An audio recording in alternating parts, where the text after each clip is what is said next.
चंदन चौके पुराइब हमन अंगने में कराइब हो। चंदन चौके पुराइब हमन अंगने में कराइब हो।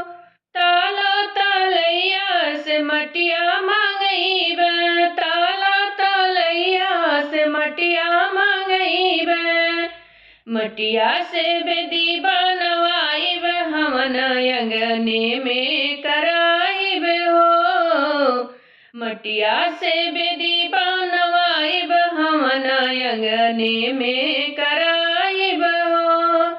चंदन चौके पुराइब हमन अंगने में कराइब हो। गैया के गोबरा से अंगना लिपवाइब, गैया के गोबरा से अंगना लिपवाइब, अंगना लिपवाइब हो, अंगना लिपवाइब। घिउआ के दियना जलैब हमन अंगने में करइब हो। घिउआ के दियना जलैब हमन अंगने में करइब हो। चंदन चौके पुराई हमन अंगने में कराइब हो।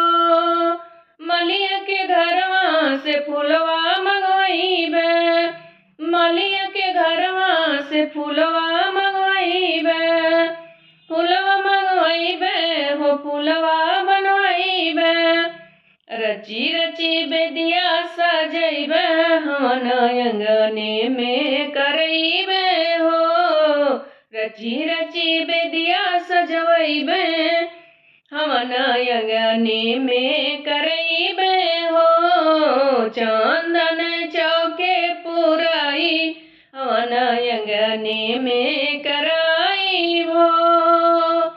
पंडित जी से हमन कराई, पंडित जी से हमन कराई। जीवन सफल होई जाई हमन अंगने में कराइब हो। जीवन